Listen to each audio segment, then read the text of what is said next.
Home check, check, check, check. Hello, hello. Okay, Hello, how do I sound? very nice. At least we're about even. Look, I'm using the MXL 990. Yes, You know how that thing's what 15 years old right now, or something like that. it might be time for an upgrade.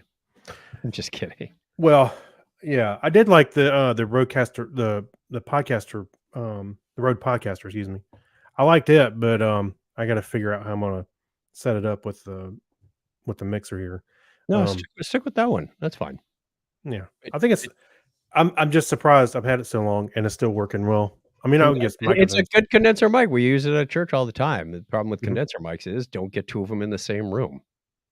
You get so much crosstalk between them. Oh, It's oh, ridiculous. right. I was Anyway, like, "What? What are they? Why not?" I got you. Yeah. they're territorial. They fight like hummingbirds. They keep peeing on everything. Yeah. Like chickens, they claw each other to death. Hey, I think we talked about this before. My I saw my aunt and uncle have some chickens, and they were talking about how they fight, especially when they see blood. Yep. They go for that, and so I saw this thing online where you could get. It was like an old ad. You can get these little red uh sunglasses for the chickens to wear so they don't see the red. Thought that was funny. I thought it was funny. I just did the share on Facebook. And by the way, I threw our show notes into Chat GPT and I said, create me a social media post. You see all the it put all the icons and stuff in there, the emoji. Oh, no, no, no, no, no, no, no. What? I thought how do you I was create just it? Okay. no, I was just playing around. And it did it. And I was like, what the heck? All right, let's record episode 713. Shall we begin? Sure. All right. I got to get these iPads where I can reach them and see them at the same time. There we go. All right, recording in 3, 2, 1. Technorama episode 713 for June 7th, 2023.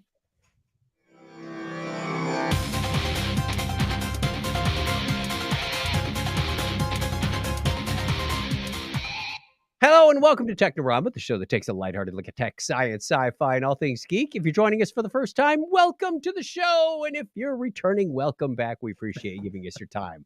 My name is Chuck Tomasi from sunny Phoenix, Arizona. And joining me right across the digital table right over there is Craig Stepp. How are you, Craig? Wait. Yeah, that way. He'll never learn. He'll never learn. Just I'm whenever he doing does well. that, take a drink. Hey, you didn't use the title that I made for the show. What title?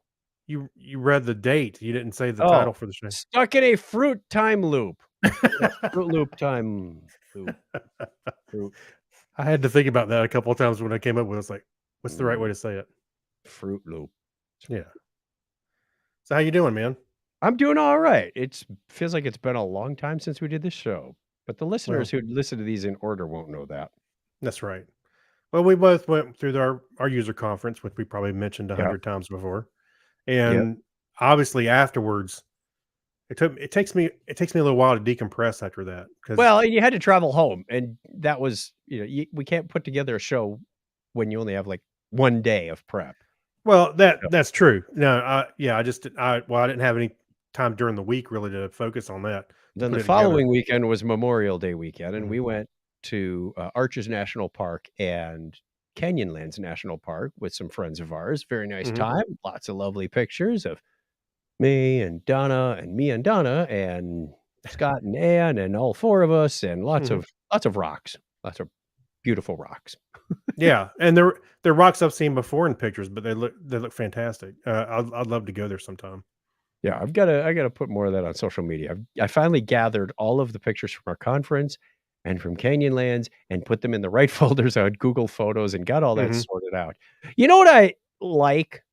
Is there's something about, like, the professional photographers that they can go from their camera to their system, and then they end up on our SharePoint, and I can download them, and I get them into Google Photos, and they still have all the EXIF data in them. So Mhm. they sort properly, they're in the right date. It doesn't go, "You've added these on June 3rd," even though they were taken on May 16th. they have all of that information in Oh, there, and I love that because normally when somebody sends you a picture, that stuff's gone. Like, I hate it when that well, happens. it can be, especially there's certain things that I had that people will block or turn off when they share social media. Sometimes location, that's a big one. You don't want to. Right. I want to be able to look them up in my own library, and that's come in handy several times. But you don't want to post it and say, here's what the front of the house looks like now." And Right, but if you're you know, on vacation, you go, "Oh, this was on Maui, not on Oahu." right. That's always nice to know, Oh but no, it's fantastic. There's been times I've looked through my Google Photos and I'm like, I put in Rock Hill or Las Vegas yeah. specifically, and you can see exactly what uh what you've taken there. I'll tell you what else is really cool is um it's probably a little bit, no, I'm not gonna say creepy. Everybody uses that word too much. Because I literally gave it access to it. But like Google Maps, you can go see what Mhm. pictures were taken in your area that you Yeah. took, Yeah, which is cool because I go, "Oh, yeah, I remember that. Oh, yeah, I remember that. I remember that." Or maybe I right. wanted to go back there, in the restaurant or something. So I find it incredibly useful. But yeah, when you start sharing them out, you kind of want to scrub it a little bit. Not the dates for sure. I want to make sure I can search for dates. I like when their photo recognition isn't quite right. Mhm. Yesterday, I told it to search for airplanes, and I have a lot of pictures of airplanes because we went to EAA a few times, and I took, Yeah. 900 pictures in an afternoon. No exaggeration. So I'm scrolling through, and I'm like, "What does it think an airplane looks like?" It came up with one of a shot from an airplane of a boat turning around, which could have been misconstrued as, a plane in the sky, but it had no Mhm. wings. I'm not sure how that works out to be an airplane. Right. There was another one that I had to laugh. It was a hammerhead shark. You see I thought it was the a plane. you see the pectoral fins, they kinda look like wings, but I'm Like, not so sure yeah. about the front end unless that's a forward canard. Oh, yeah, right. Well, what was oh, yeah, well, I think I mentioned this here before. I searched for Mickey Mouse in my photo library in Google Photos, and there's a picture of me from when I was about 12, and they I would had, have like, 50. spotted it on the watch. Yeah, I was dressed like it was 50s day, so I had, like, a shirt with the sleeves rolled up and a fake cigarette pack in my Fake cigarettes, uh-huh. yeah, fake cigarettes and everything. Yeah, it was fake, and, yeah, it was the Mickey Mouse watch, which if you look at the picture, it's not a great scan, and you can barely. I mean, I only know that's a Mickey You Mouse watch just got because I like was wearing it. blobs. Yeah. Yeah, it's got you barely tell it, so it's kind of amazing. Well, should we get into the show? We've done our pre-show banter. I mean, our Sure. in-show banter. Let's get to some of that wonderful listener feedback. I hope we have some. Letters, oh, we get letters. We get your letters every day. Mailman, mailman, mail today. Reach right in and pull one out. Those letters, I love those letters. Let's find out what you got to say. Oh boy! Mailman, mail today. Our question of the week last time, I know it was like a month and a half ago.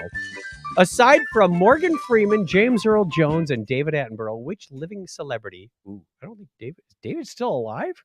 I guess he. Yes, Okay, he's still putting out documentaries. Well, has maybe the just voices, but best. He just put one out, and he's like 95 or something. So mhm. which celebrity has the best narrator voice? So Stephen Weshy wrote in. He said Farouk Tawhid from BattleBots has a great announcer voice, and I would bet he would sound awesome as a narrator. Maybe, yeah, Hmm. I'm gonna have to go look that one up. You got another one? yeah. So Jacob Longwell says Snoop. Mm, You think yeah, I can see that. I think I've heard him narrate something before. Mhm. My favorite is Peter Coyote. Yeah, I think I He's brought him cool. up last time. I watched uh, what was the one about the national parks? Yeah, that's generally what he's known for is working with Ken Burns. Yeah, Ken Burns. Yeah, on the national park stuff or yeah. But I remember baseball watching or it. Civil Well, War. yeah. I mean, of course we've heard him a million times on documentaries, but I remember going, "Oh, there's Peter." John Yeah. Noble. How about John Noble? That John Noble? He's got a great narrator voice. Yeah. Oh, I had our buddy Gary Lindros. He says Sigourney Weaver. Absolutely. Yeah, she's good. There's a lot of great narrators out there. We want to hear your Hey, opinions. when he said that, I immediately am thinking of Galaxy Quest, where she was quoting the computer. She was narrating the computer. Everything that's read, she just reads it again. Yes, right. What is my job on this ship anyway? Right. That's pretty funny. Target acquired, Captain. That's right. All right. That's all we had for this time because we posted a little late. We will have another one for you at the end of the show, though. So hang on. There's more. Another letter from our listener Dave. Because it's history time. No, it's more like. That's right. Where's my volume control? There it is. Yeah. On this day in history for June 7th, 2023, this is the 158th day of the year in the Gregorian calendar. There are 207 days remaining in 2023. That's the way that the computer would read it to me. Okay. Yeah. It was on this date in 1810 that the newspaper Gazeta de Buenos Aires was first published in Argentina. And it was that same date in 1862, the United States and the United Kingdom agreed on the Lyons-Seward Treaty to suppress the African slave trade. Well, that's awful nice of them. Yeah. Also today in 1906, Cunard Line's RMS Lusitania was launched from the John Brown shipyard in Glasgow, Scotland. It was 85 years ago today that the Douglas DC-4E made its first test flight. It was also on that date in 1946 that the United Kingdom's BBC returned to broadcasting its television service, which had been off air for 7 years because of WW2. Wow.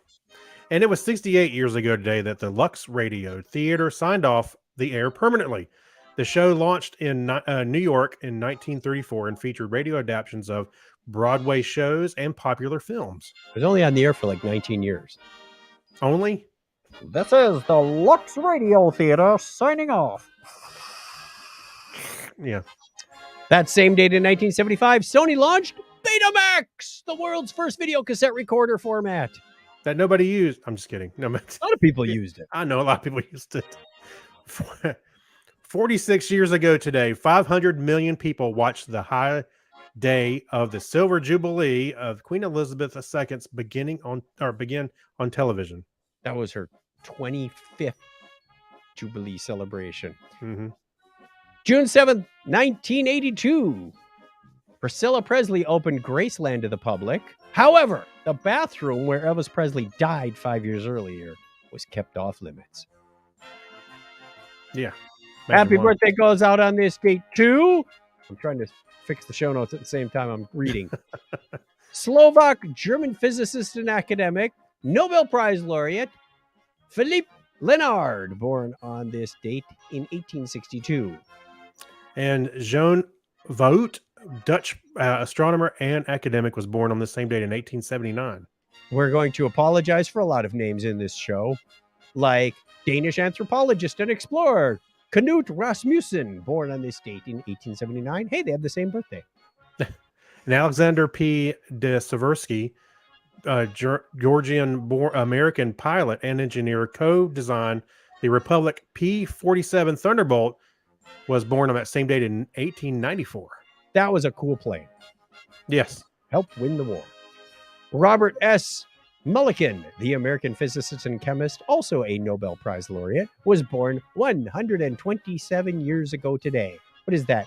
7F in hex. Yeah, for those of you keeping score at home. And Brooks Stevens, American engineer and designer, designed the Wienermobile, was born on this same date, 1911. The things we celebrate on this show. I know. I've seen it up close. It's cool. We salute you, Brooks Stevens. Yeah.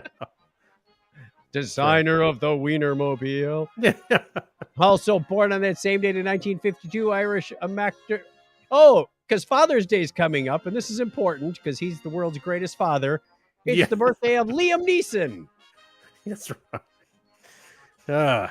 And born June 7th, 1958, American singer, songwriter, multi-instrumentalist, producer, and actor, Prince.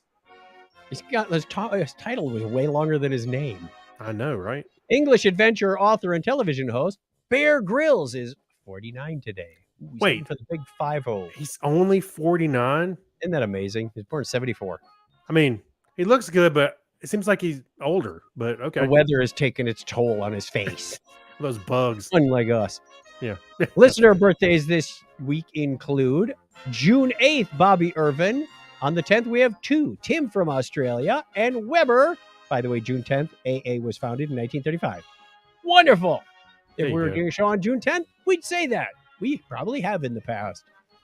That's all the birthdays we have. I know we missed a whole bunch while we were out. Happy birthday to all of you, and happy birthday to you if you don't have your name on the birthday calendar. Craig's going to put a little thing on the screen for those watching at home to tell you how to get your name on the birthday calendar, and I will tell you if you're listening at home because you can't see the screen if you're listening on the audio podcast. It's chuckchat.com/birthday. We did have a new birthday that's coming up at the end of the month, so add yours to the list. We'll give you a shout out at the appropriate time of year. That's the way it was on this day in history for June 7th, 2023. Play that music. I know we're not even near close to done. Woohoo! Yeah, get out of here, guys. They're out. I hope they're out. Yep, they're out. Okay, let's move on with, what do we have? News. Some random light blue button like that one. Good news, everyone. Well, it's kind of good news.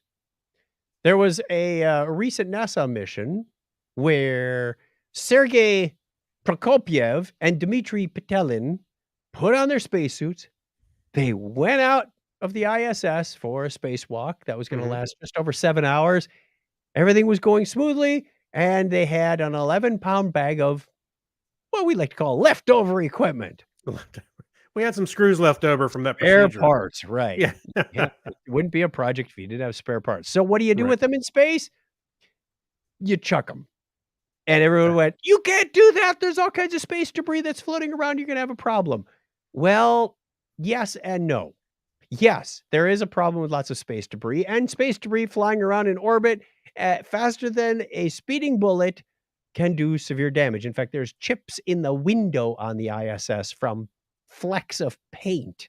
Yes. It is nasty, damaging stuff. If that 11-pound bag had been like a solid object and hit the ISS at the right speed and trajectory, it would be like a bunch of TNT going off and blow a big old hole in the thing. But here's the kicker. It's okay in this case because the space shuttle, the ISS, periodically has to fire its thrusters to get back into a higher orbit. It is constantly falling down. Yes, of course. And it needs to go and get back into a higher orbit. So anything that it's throwing out is also going to fall down. Don't know how long, but that stuff is going to burn up in the atmosphere.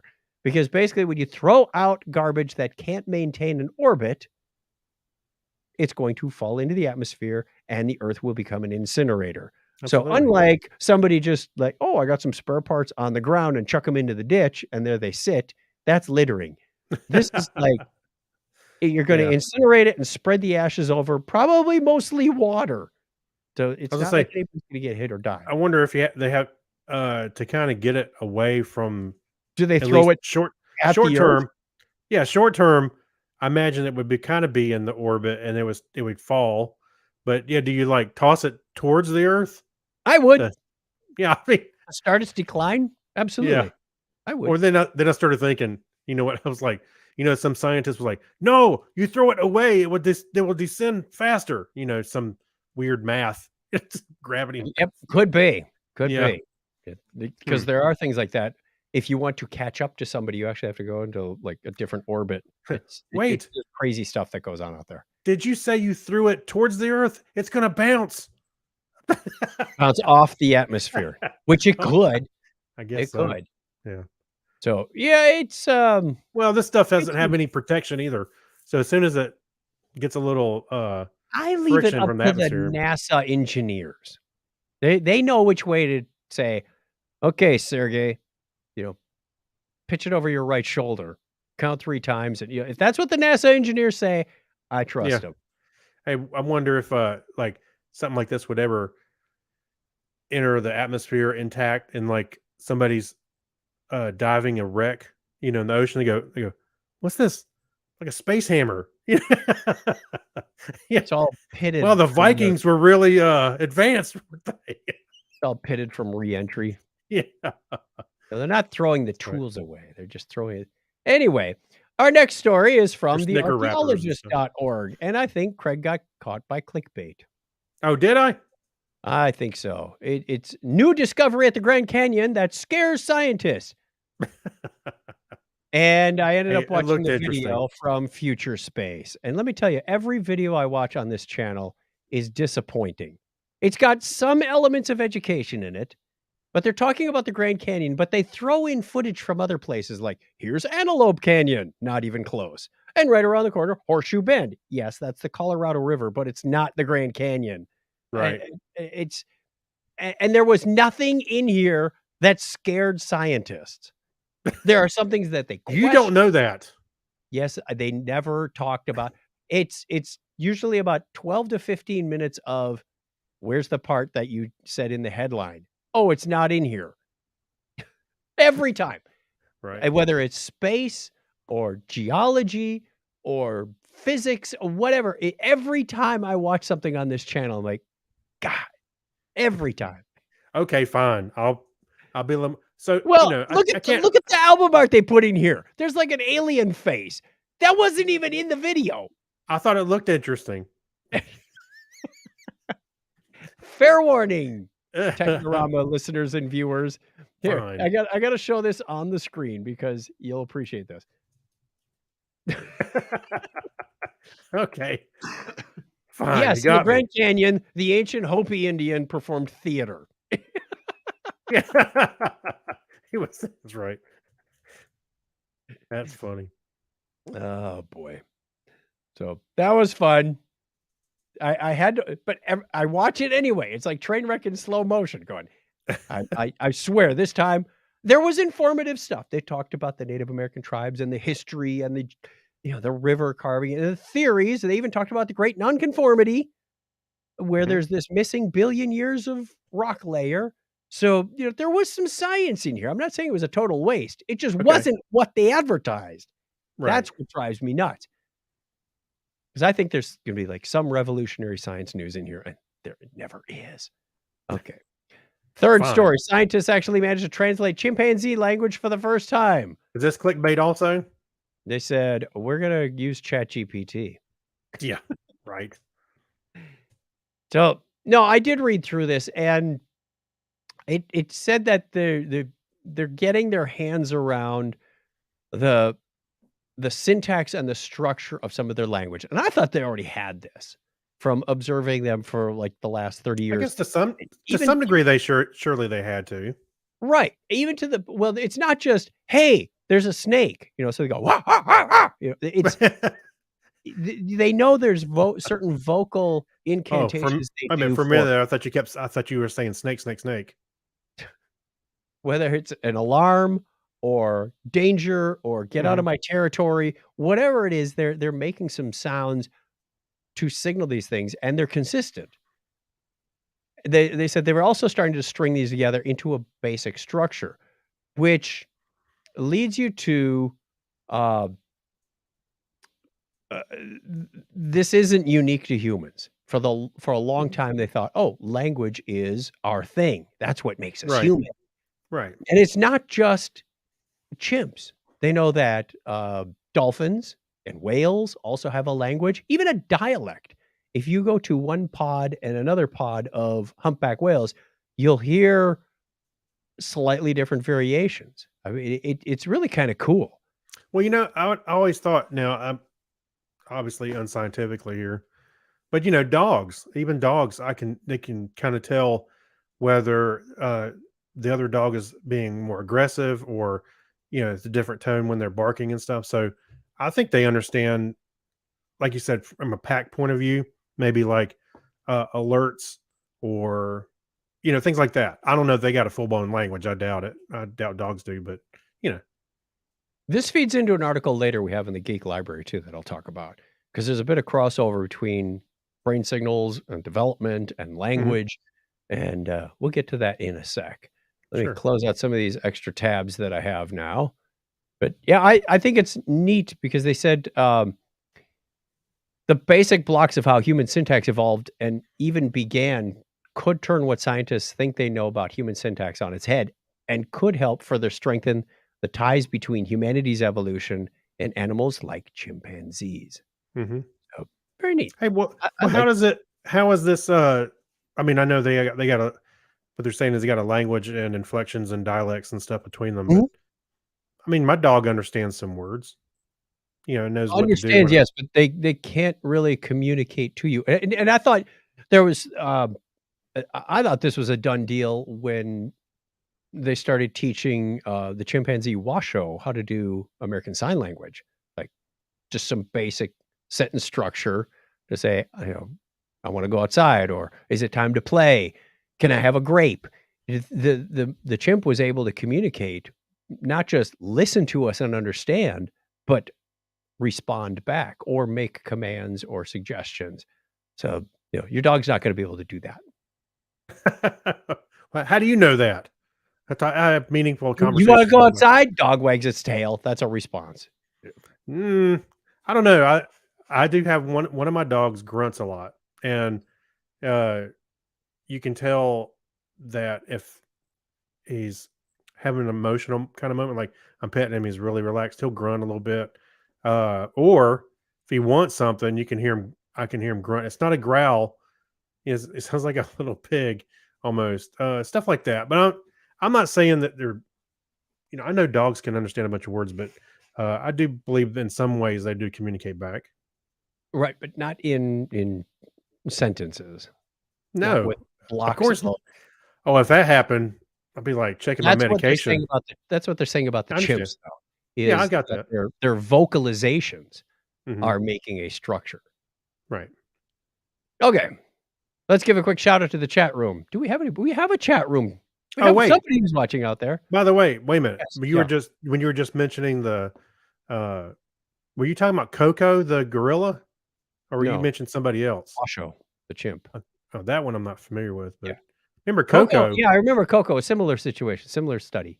Yeah, there's times I've watched the videos of Coco and it's like, holy crap, it's literally like he's making sentences, Mhm. signing. Oh, they're very smart. There's a brain behind those eyes. hmm For sure. Anyway, It's I just wanted to bring up hard to do Coco. with the Coco's, dolphins, because they can't do sign language with their flippers, yeah, that's right. Not really. but they do have a complex language structure, Mhm. as do most cetaceans. All right, we do have somebody out there watching. Hey, if you're watching on the live stream, a couple of people out there, give us a shout out in the chat room. We'll give you a shout out. You can watch us on Sundays at 8:30 Eastern time is when we do this show. So put it on your calendar, and then when it comes up, you go, I think I'll defer again. Yeah. Actually, I posted it today, and Gary Lindros, I know he's somewhere in Alaska. He's on a cruise or something. And he said, "Wow, that's awesome! It actually adjusted for his time zone." Donna's watching, and she's not in the living room right outside the studio. She's miles and miles away. Oh, is she on Alaskan cruise too? Because it She's seemed on like her way to Wyoming Wyoming. to pick up her sister to Mhm. drive to Michigan, where I will meet her next week. You know, it must be that time of year for Alaskan cruises because it seems like I've seen about 4 or 5 different people. Well, you don't want to go on an Alaskan cruise in February. No, absolutely not. But our Like, buddy just your Gary. statement about it must be that time of year was a little Well, straightforward, obvious, Craig. I know. No. I mean, it must be that reason I'm saying that is because on Facebook, it was like I saw like I bet 5 or 6 people I know are on cruises. Amy Bowen, Gary Lindros, and then some other people I saw where they're enjoying their anniversary on a cruise. I'm like, did everybody decide to just go to Alaska at the same time? Kids are I out of guess. school. Yeah. Time to go on vacation. It Yep. happens. All right. Should we give a thank you to our patrons? Sure. Actually, your wife Tomorrow's is in payday Page, for us. Arizona. She's in Page, Arizona. She made it there. Oh, Page is where Antelope Canyon and Horseshoe Bend are that we just talked about. Let's do there we go. Thank you to our patrons. These are the people that support us monetarily with their generous donations, as little as $1 a show. See, we were out for like 3 weeks, so they didn't have to pay anything. That's the cool part.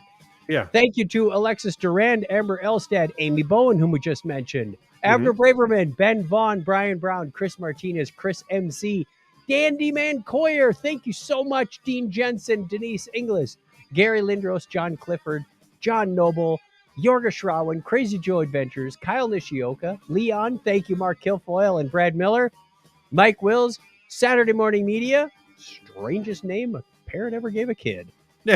Stephen Weshy, Steve Cody, Steve Therian, Steve Webb, Steve London, and Tim Cook. Thank you. Thank you so much for all of your donations. They go straight to the bandwidth, the hosting, domain registration, all that stuff that it takes to create a podcast. And we greatly, greatly appreciate it. You can be part of this if you find this helpful, if you find it entertaining, if you find it somewhat educational. Maybe you're into chimps or gorillas communicating with language. That's a cool thing.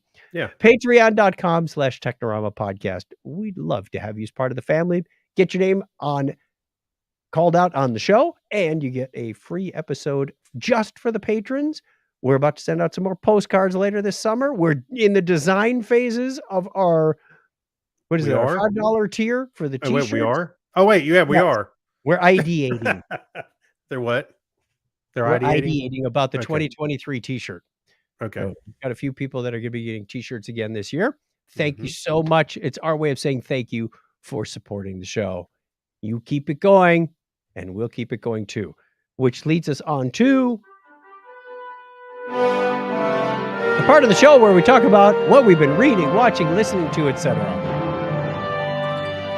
I was actually surprised I had several things I've been watching. Weeks. What's that? It's been several weeks too. Oh yeah, it has been. Actually, I found myself, I'm in one of those modes. I don't know if you get like this, but I'm getting one of those modes where I want to watch like a lot of Star Trek. And other times, I'll kind of not in, as like all old stuff, I won't watch as much old Star Trek. And then I'll go to other phases. I want to come back and watch it. So I've been kind of on that Star Trek kick here lately. However, I do have some new ones to talk about. Go ahead. What's your first one? The first one, Kim and I both watched this. It was called Yellow Jackets. It's on Showtime. And is that about those wasps that hang around your house and make nests? No, but I did see some of those this weekend. I had a dream this afternoon that I got stung by one right on the hand. Nasty stuff. Oh man. Well, they were swarming my dog. I had to get my dog away from them. Anyway, so Yellow Jackets, it's about a soccer team, and they were going to the state nationals, and on the plane ride, when they were teenagers, the plane crashed, and they were having to survive, on the land for, what do they say, 19 months, something like that. Whoa. Anyways, so they're of course cut back and forth between the younger characters and the older characters. So they have two different people playing them, of course, which is for the most part, they did a really good job pairing up young actors and the old actors to kind of look similar, but they're all dealing with some stuff that they brought back, they had to do while they were in the wilderness, and some like personal demons and that kind of stuff that they carry on to their adult self. And I think it's a well written show, and we're into season 2. Season 3 comes out soon, I think. So we finished both seasons, and I enjoyed it. It took a little while to get going, but once they kind of establish stuff and you start settling into seeing the different characters and realizing, oh, this is this person is this person, it starts to work, and I really enjoyed it. All right. Given a scale of 1 to 10, what would you rate it? Right now I would say it's a solid 8.5. Okay, good. That's a good show. All right, I watched one on your recommendation. We had been listening to some music on the drive up to Vegas, right, and heard a song out of the movie or is it RRR? I'm never really sure how to pronounce it. I'm not sure how. Yeah, RR. So what'd you think? I liked it. It was a little confusing in spots because as soon as the one guy grew out his beard, I confused them for someone else. Yeah, right. And I'm like, wait, now and they were Yeah. both saying, we're brothers. We're not brothers. And so it got a little twisted in spots and they Yes. turned just a little too fast. And I'm like, oh, now I know where we are. Yeah. So I liked it. It was a time investment, by the way. Yes, it was. What was it, about 3 hours plus? Yeah. I think I had to watch it in different sessions there, but yeah. In some points, it was kinda Rambo-esque. They were Mhm. they were, strong, very super warrior kinda guys. Um, but it was a fun story. I liked it. It Yeah. was and the music in there was good. The Um, s the stunts were, like, over the top, some of yeah, the it wasn't quite as phony to me as Crouching Tiger, Hidden Dragon with a lot of wire work. There was some wire work in there, yeah, which sure. I don't mind. If it's overdone, that's when I'd go, "Oh, man, I can't suspend disbelief on it that much." Right. But I don't mind, somebody jumping off a roof and landing, as, like, twice in the movie going, "Okay, that was, fake, but, they're supposed to Yeah. be really strong guys." So, yeah, it was I enjoyed it. Okay, It okay. it's it was what, number 1 on Netflix for a long time. Oh, It's yeah. 60 different countries. It's got really, really good ratings. I do recommend turning on the subtitles and Right. playing it in English, because if you play it in its native language, you're gonna get half English, half Hindi. Oh, So it right, makes it a yeah. little hard to follow. It does make it a little confusing in some spots because the one guy is speaking Hindi and his brother's translating, but all you hear is English. It's like, why is he translating English to English? That doesn't make any sense. Yeah, So you gotta remember who's speaking what languages. yeah. What do you got Alright. next? Alright, so, I really enjoy this comedian, Bert Kreischer. You ever seen Yep. Bert? No. You haven't seen him? Mm-mm. He's the one that tells the story about him going to Russia when on a college abroad trip, Okay. and he ends up with the Russian mafia. They rob the train that the students are on. Mhm. That's the comedian I'm talking about. He's the one that always does this his stand up with his shirt off.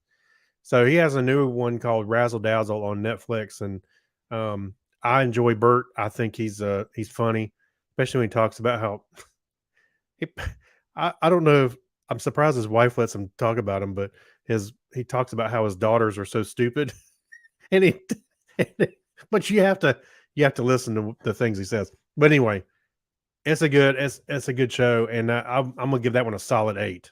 Solid 8. Okay, good. Wait, you Second one. didn't. Wait a minute, you didn't do rate Oh, or I would rate that, I would also give it an 8. okay. Visually, musically, theatrically, it was good. It it Mhm. it coulda used a little more. I don't know, it maybe it lost something in translation that knocked it down a couple points for me. Okay. Second one I've got is also from Netflix, Queen Cleopatra. It's, another historical documentary based on some recent studies, lots of scholars digging into this. Uh, Very enlightening, I will say. A lot of people know, oh, she was, the lady pharaoh, fell in love with Mark Antony. Much deeper story than that. I mean, Okay. Julius Caesar and how she was always trying to protect.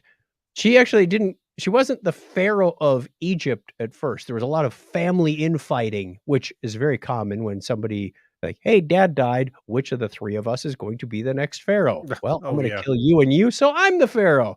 Yeah. That kind of stuff, which was perfectly acceptable. And Let's oh, thin the there's herd. one more brother, so we'll marry and be husband and wife. We're like, Mhm. stuff that we would scratch our heads, but back then this was the norm. Yeah. And she was also, there were different regions. So there was Egypt, but then there was, the part where she came from the family of Ptolemy, and yes, I said Ptolemy on purpose. Yeah. It's like pterodactyl, Pterodactyl.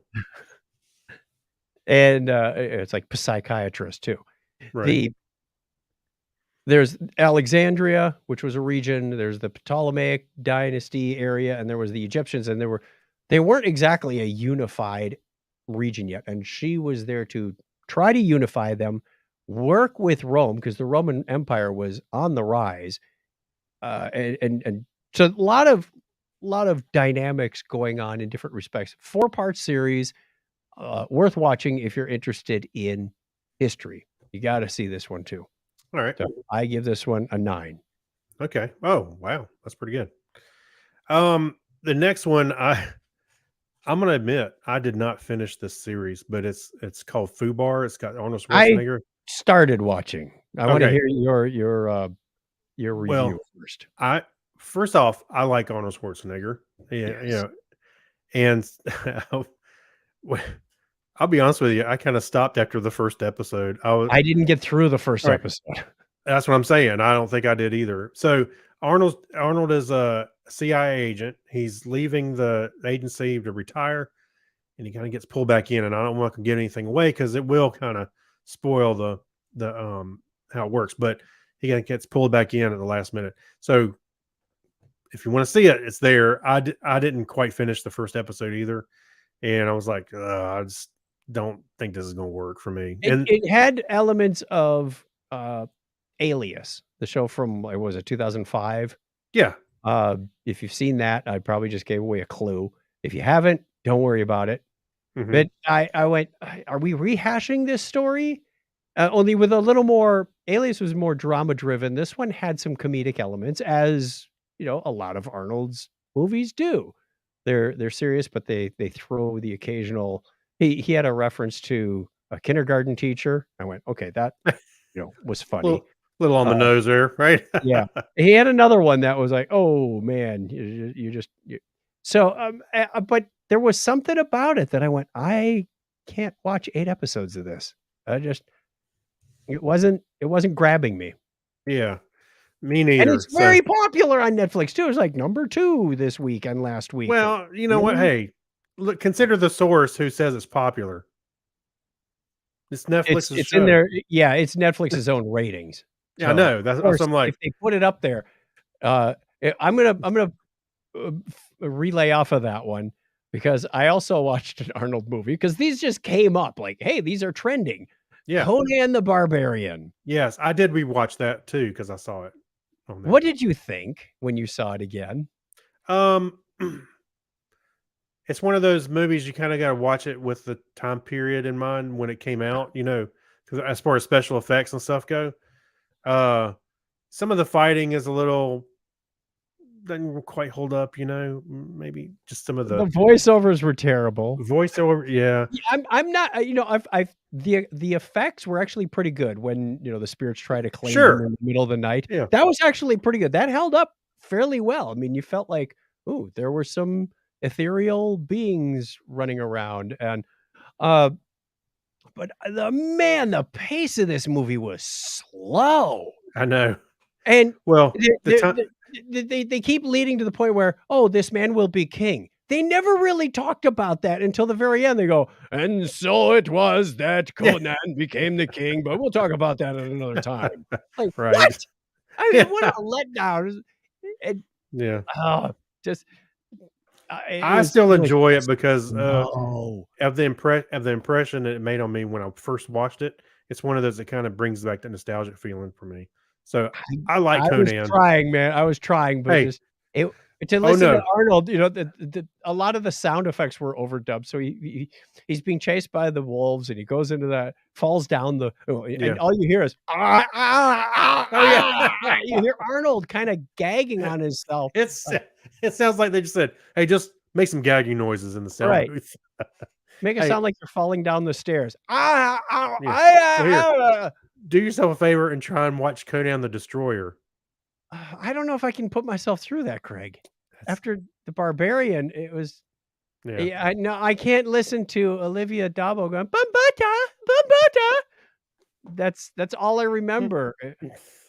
Grace Jones. She was in no, it. yeah, Grace Jones, and then as they swim underwater, and the magician or whatever, they need me, boom, and he jumps in. It's like he changed his mind all of a sudden. They need He had me. to justify it to himself. Oh, so you do remember that movie pretty well. Yeah, the bad parts. The bad part. This is rife for Mystery Science Theater, which reminds me when we were in Utah, Scott Tyler had not seen Svengoolie before. So I had to educate him not only on Svengoolie, but Svengoolie was doing The Killer Shrews. which was bad enough. I'm not familiar with Svengoolie. Oh, Craig, there's like a huge Facebook group on this.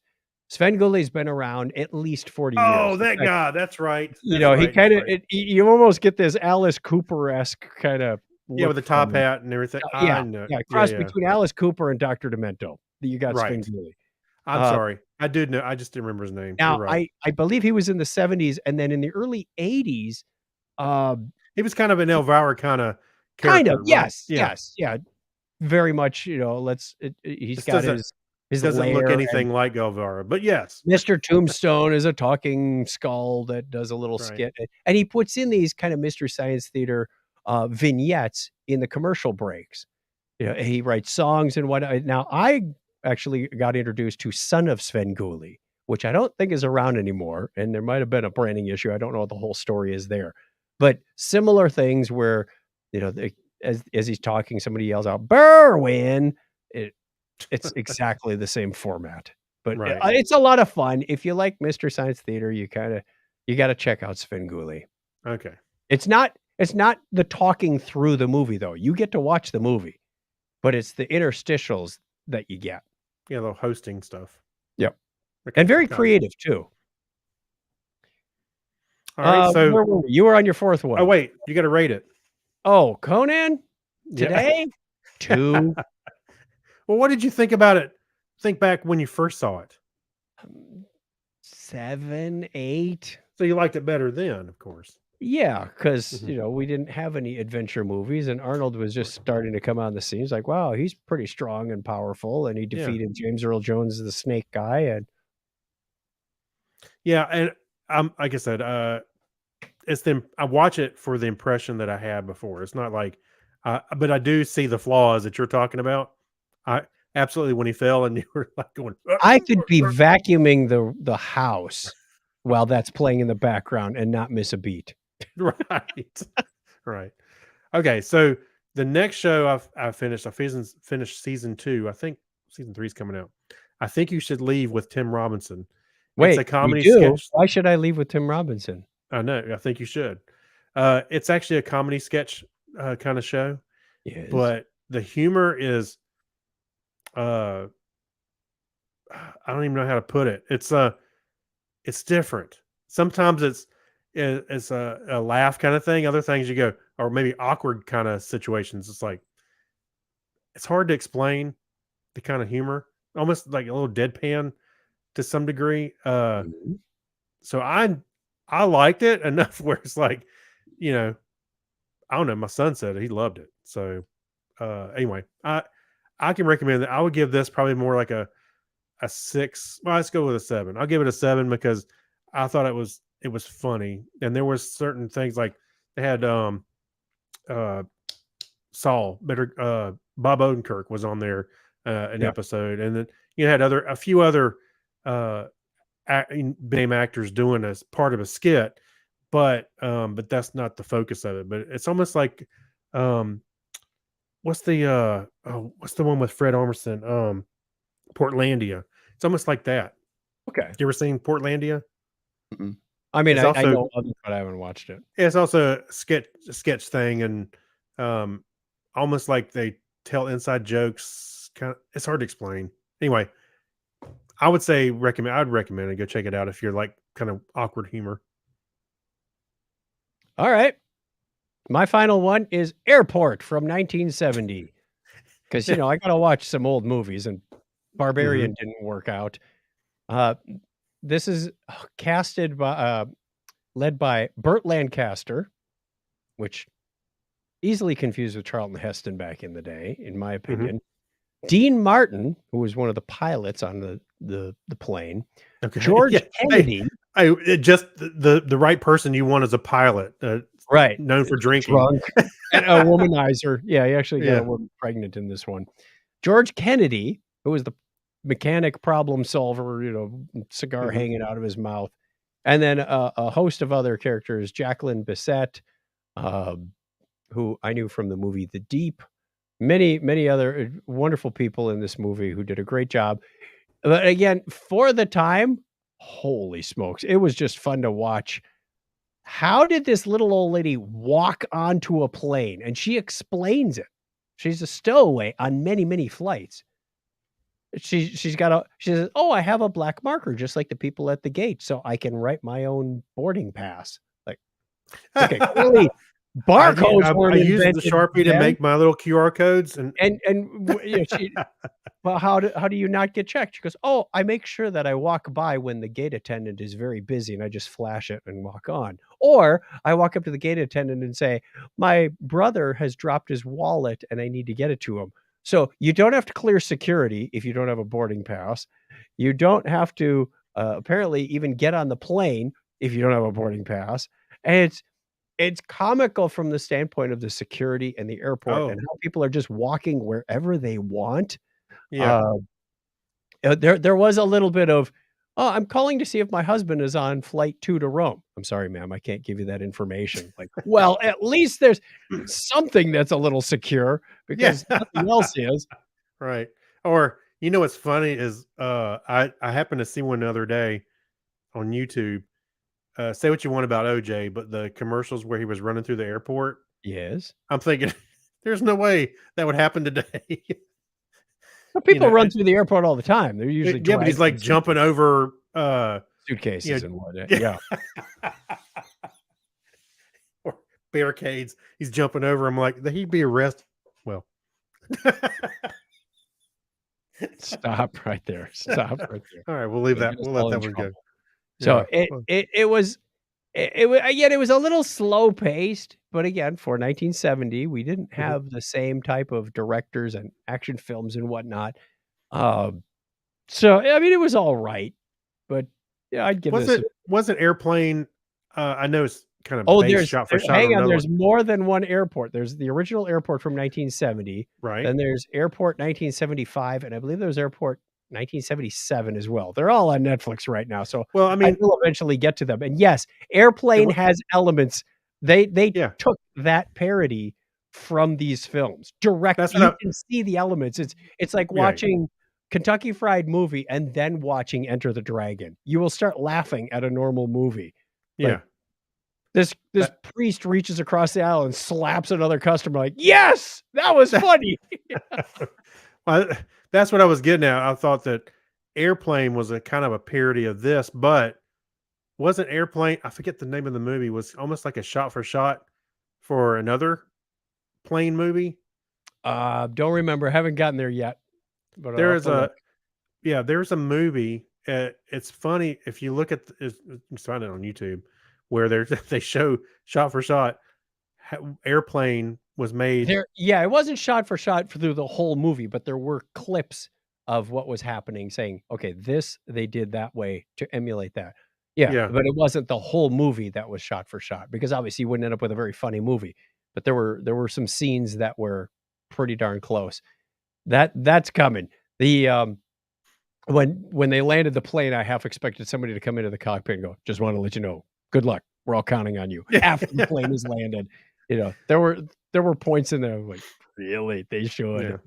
yeah, but, there was, in our Teams chat at work when, uh, myself and my coworkers were going to knowledge, or no, we were about to start launching stuff, and they posted that meme, "Just wanna let you know, good luck, and we're counting on you."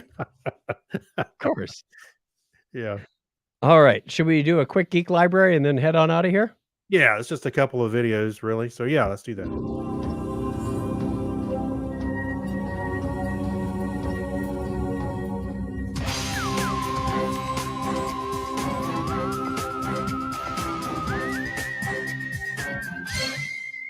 You got a chat message in here, from Oh, Elton. oh, do Says, we? "Craig Stipp says, 'Hello to our scouts. We're in DC for the week.'" Oh, there you go. Elton's a big scouter. Awesome. Yep, yep. Have a good, safe trip. All right, in the Geek Library, we have two things. One is a time lapse video, about 3 minutes long, that took over 1,000 days to record. Various mushrooms blooming or growing or whatever mushrooms you're sprouting. Do mushrooms sprout? Um, I guess so. This guy said he did 14 different species in his basement in a humidity controlled environment. Wonderful lighting, wonderful. A lot of are very repetitive. It's like, oh, seen that one before. It's the pink oyster. It's more pink oyster. It's blue oyster. Now it's blue oyster cult. No, I'm sorry, there was no blue oyster cult in there. I didn't realize that was actually a mushroom until I just said that. Blue oyster cult came from the mushrooms. I thought they just made that name up. That's kind of Okay. funny. They could have Yeah. called Well, themselves shiitake, but that when I saw probably Blue Oyster, I immediately thought of the band, but don't fear the reaper. that's We need right. more cowbell. Okay, well, we are off track, but cool video. Took the guy a long time and invite you to read the article and watch the video. A lot of fun stuff.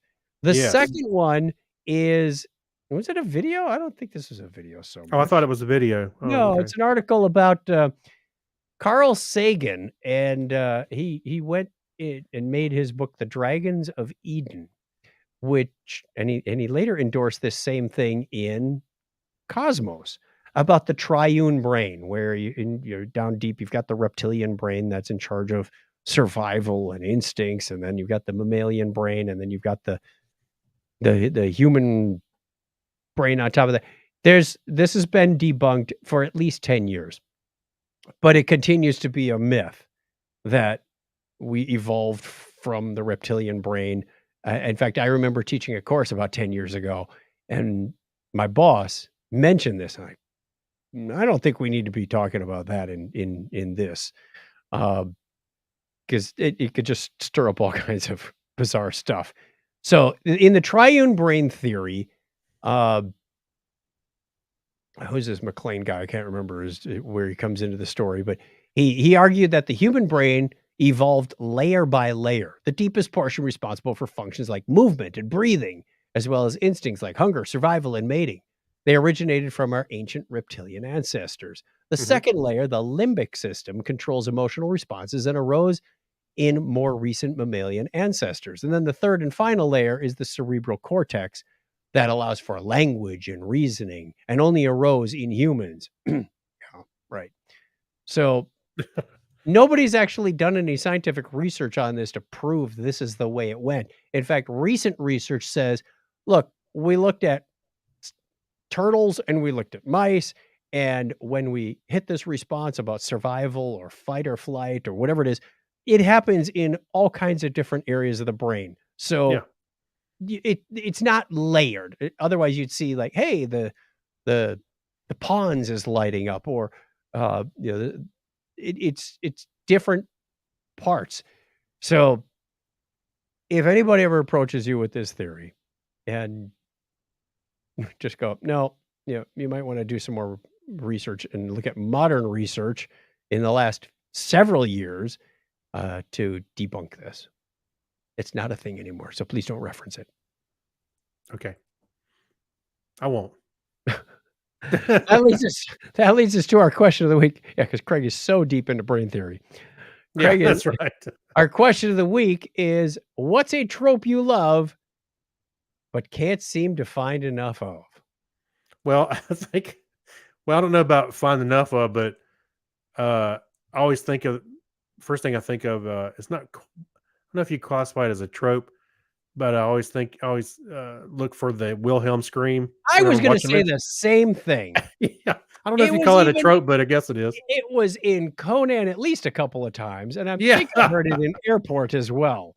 Oh yeah, and if you listen to any of the Star Wars movies, it's all in there. Oh yeah, I mean everything in Marvel movie, it's everywhere. It's everywhere. We've talked about Star Trek a lot, and one of the things that I love is some sort of or some kind of as the way to describe something. Oh my some gosh. kind of energy field. It's some kind of alien. Why don't they say stuff like plasma. I would take that as a challenge to. I want to reword these so I don't keep saying that. And you go like, it's an energy field we just don't understand, or something like that, rather than I think some kind of do it energy. on purpose. Do what? I think the writers do it on purpose. Probably do. They know that people are out there turning this into a drinking game. Yes. Oh, by the way, Picard's standard password, right? Yes, Picard, I don't recall it off the top of my head. Alpha Tango 47. Yeah. Well, when he said it the other day, and then right on his terminal, they showed the admiral speaking to him, and right below it says Terminal 47. It was like almost like he put a post-it note. I mean, I just thought it was funny. He's had the same password for what 40 years There's almost. your next T-shirt, Craig. Yeah. A post-it note that says Picard Alpha Tango 47 on it. Yeah. That's right. That's what I'm gonna do. I'm gonna do that. And then another one right next to it says, what's the self-destruct sequence? 0, 0. Oh yeah, destruct. Yeah, you gotta have, Kirk's line, Spock's line. You gotta have how to destroy the Enterprise. All right, I'm a stew on that one. I'll come with that. That could be our next Technorama T-shirt. See, we're ideating right now about the Patreon T-shirts. Yeah, see, there you go. Be sure to change your password regularly. 2-factor, people. 2-factor. They didn't have it on Star Trek. 2-factor. Well, actually, they did sometimes. They'd scan their iris for certain things. Or yes, actually, they did. On a hand plate. Mm-hmm. Rarely, though. Rarely. All right, that takes us to the end of the show. We have a Patreon show coming up that we're going to record right after this. Thank you, everybody, for joining us. Let's play out that outro music. Look, we're ending right on time, right at the top of the hour.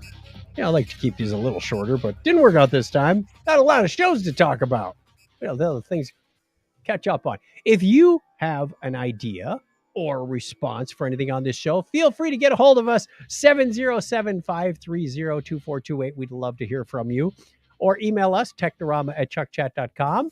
Get your name on the birthday calendar, chuckchat.com/birthday. Lots of different ways you get in touch with us. We'd love to hear from you. Thank you, Craig, for all of the articles, for putting things together. Even though I had a clickbaity one in there. No show next week because I will be celebrating my father's birthday in a totally different state.